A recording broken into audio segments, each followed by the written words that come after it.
All right. Hello, everyone, to a very special episode of Walkabout, where we don't walk about. No, we're just kind of sitting. Oh, yeah. Let me just so people get a feel for where we're at. Chris and I are down at the coast. Yeah. We're on the river Styx. We are on the river outside of Swansboro, North Carolina. Getting away for some family stuff. Some of y'all may think I look a little funny, and there's a story involved with that. If you're wondering why I look different, it's not because I've shaved. I still have a beard. Our hair is a little bit all over the place. Our hair is a little bit all over the place. It's because I'm missing glasses, but there's a story involved with that. Well, no, if you turn the camera back around, they're over there somewhere. That is true. It's technically, if you're watching this, you've seen my glasses. They're somewhere in frame. You're the last person who will ever see my glasses. Or until somebody drags it up in a crab pot. So, at this cottage that we're staying at, it's right on the river, which is nice. Not too far from the coast. But they have these kayaks. And Chris and I thought that it would be nice. It'd be fun. Just like the Boy Scouts. Hop in the kayaks. That's what you do. You go out, burn some calories. It'll be fun. It is good for you. What could go wrong? Trademark. I know. It's a calamity of errors. Well, anyways. Great. So we get out, and we know that it's low tide. And we're thinking, well, low tide is good, because when the tide comes back in, it will push us back to the dock that we left off of. Yep. Assuming that we left the dock at the peak of low tide. More on that later. So we get the boats down here. We both have a kayak. They're ocean kayaks, which I should say, and that'll come up again later as well, as it's starting to get dark now.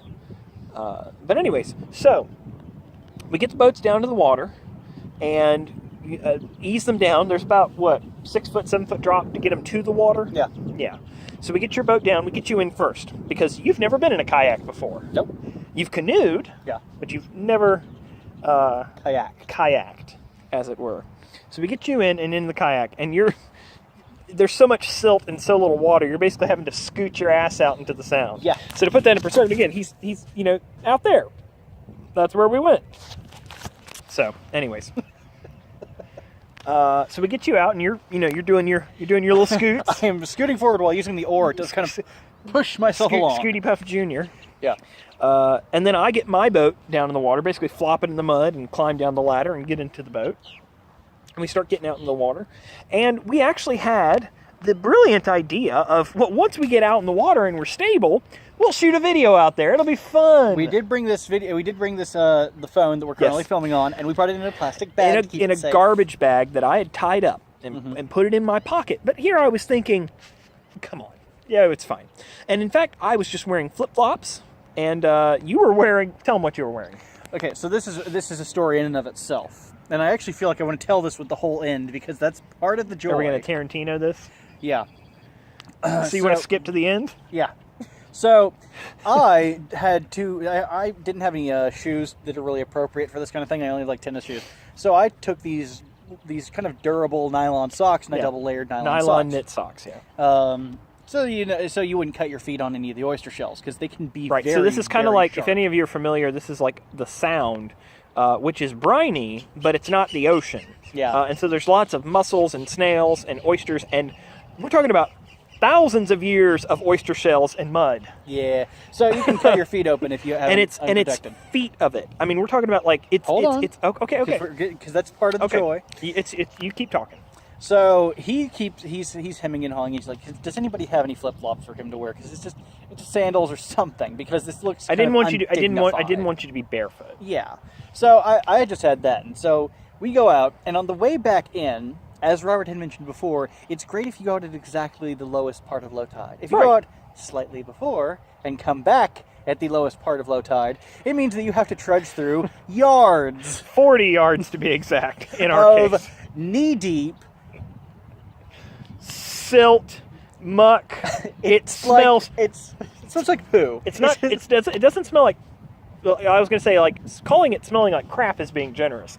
It's worse than that. It's like fermented poo. It is low tide at the pier. Yeah. And you're trudging through it. And the thing is, if you've ever been on a beach and you think, oh, my feet sink in, it's not the same. This stuff is muck. We sank down to our hips in some places. Yeah, it got really deep. Tell them about me stepping out with my flip-flops. Well, he had the flip-flops, and he was like, I have the superior footwear, until it goes a foot deep, and he pulls his foot back out without flip-flops. Well, there's only one way to get it out. It's to reach my arm elbow deep to pull that sucker out. And again, it's just this nasty, black, fetid goop full of dead creatures. It's just... Yeah. And you suddenly realize what it's like to die in a tar pit. Yeah, it's pretty awful. I felt like a mammoth. So I am trudging along, and he's behind me, having to... Miserable. I'm just pissed. See, the problem is, I was actually able to trudge through. I just kept walking, and so I could. You didn't have to worry about cutting your feet because you had 2 layers of nylon socks. So I ended up being the lucky one. Now tell them what you did to circumvent your situation. The silt? Yes. So the boats are about, 10, 12 feet long. And so I said, well, screw this. I'm going to use the boat like a plank. So I pulled the boat forward, used the oar to steady myself, and I got up and stood on the boat and walked from one end to the next. And then I'd step back in the silt and move the boat up so that at least I'm not walking in the mud. But to get repositioned, you're definitely stuck down in the mud. Now, mind you, this is a much slower process. But do you remember, just what did you say to through. me the first time I was up on it, walking on it? You're like, I can see you eating shit going face first. And literally buried to my shoulders. Just my legs flailing in the air. I'd have to come get you. And you would be covered from head to toe in this stuff. And I guarantee you, I'd pull you out screaming. I'm pretty sure that's how you get cholera. I think there's a strain out there.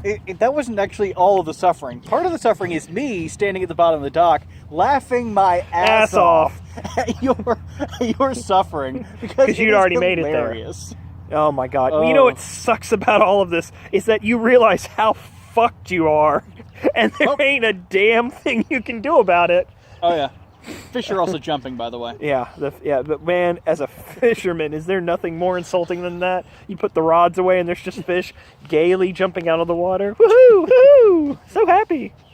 Oh. But anyways, yeah, we were both just laughing because we were covered in this mud. We came out in the residue here. We came out looking like swamp monsters. Oh, I'll show them. So this is what we looked like. This is all from draped across our bodies. Oh, I'm getting the canoes back out. It was not good. But anyways, what's so funny is that you and I know better. We've taken boats out before. We've done wilderness survival on boats. Yes. With tents and sleeping bags. And it's like, we were just like, we have an hour. We want to go in the kayak. We'll just get in the freaking kayak. We'll go. It'll be awesome. Just we missed one little thing. We thought of the phones. We thought of personal items. He had wrapped it just in case. Because part of you wanted to also make sure that we had an emergency contact in case something goes wrong. One, we wanted to bring the phone out so that we could shoot a little bit of a video. It was only going to be like, 2 minutes out on the water, but just be like, hey, look at what we're doing. This is, how cool this is. We're out on the water. And we may do something like that at some point. Because we both live near a lake. Yeah. But anyways, what we didn't anticipate, you said bringing the phone out for an emergency contact. So if we really got stuck in the shit and needed help, we at least had an emergency phone that we could call somebody. Like, let's say one of us had a heart issue or something. Yeah, one of us. Right, we would have, well, that could be either of us, quite frankly. If I went face first, fix your chair. If I went face first into the mud, oh, you bet your ass, I might have a stroke.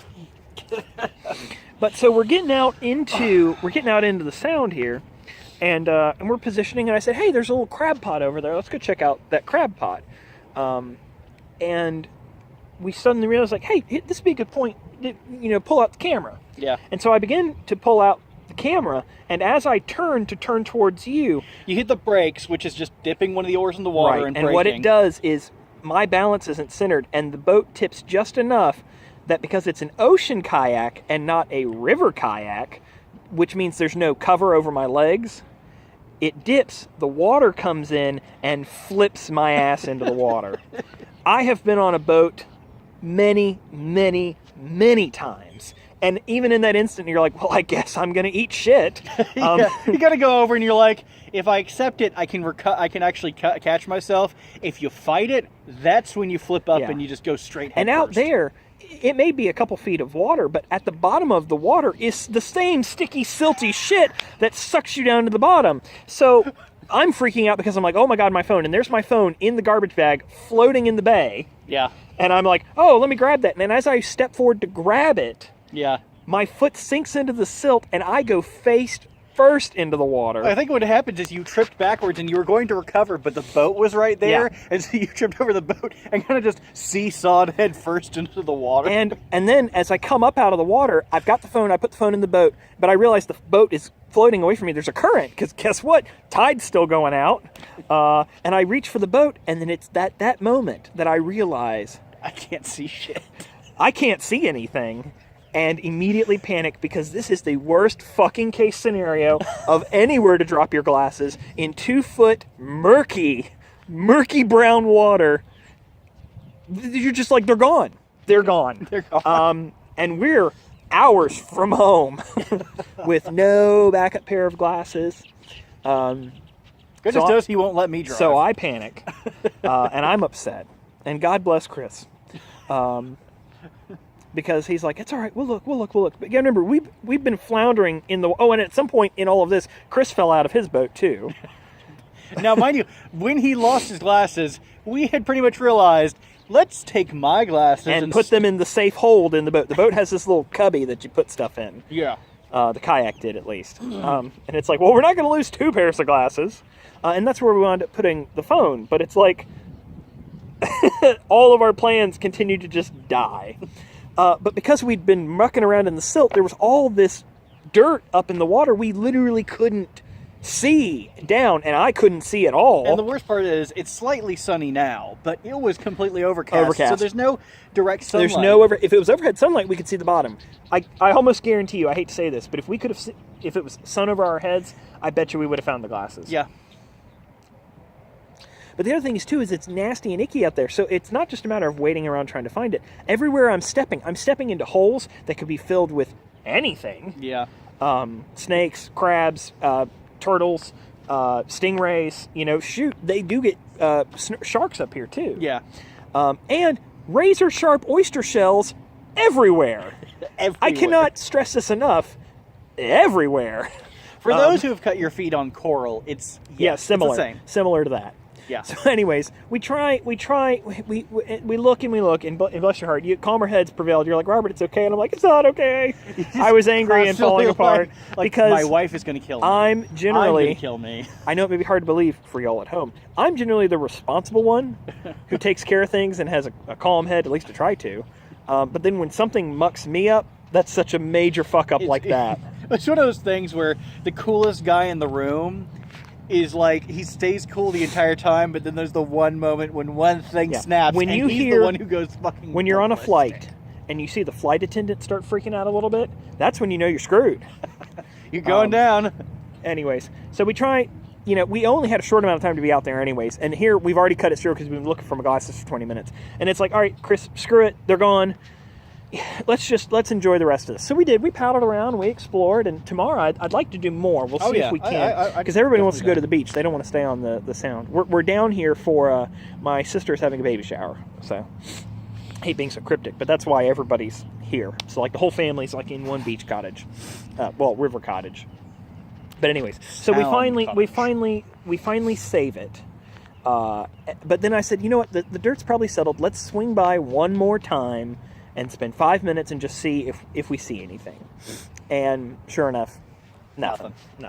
So we come back in, and it is as we come back in, which again I can't see, and neither can Chris now because he took his glasses off. He was so afraid to lose his glasses, he can't see either. You have spares. I do not. Yours are plastic. Mine are metal. Yeah, and yours are like Nike, and they're expensive. Very expensive. They were expensive. Mine were like Zenny, so they were like $7. These have paid for themselves. I've had these frames, not the lenses. The lenses have been updated. But how did you frame it to me? You said, Robert, better your glasses than your phone. Yeah. And better that they were $7 glasses and not $700 glasses. Yeah. That's a very positive way of looking at it. He's a positive thinker. No, I'm not. Well, again, like you said, when the captain's freaking out, Yeah. you're like, well, Robert's freaking out, so I can't freak out too. I have to be the voice of reason. Do you see what then we're you've done? fucked. Yeah, I know. That's an imbalance in our relationship. But anyway, so then as we're getting closer back to the dock, which as you can see, nice long dock. Oh yeah. We suddenly realize just how fucked we are. Because I look and I'm like, wait, I see nothing but that silty dirt all the way up. Yeah. Turtles all the way down. And it's a realization of like, oh, we won't be able to scoot our way back in like we did out.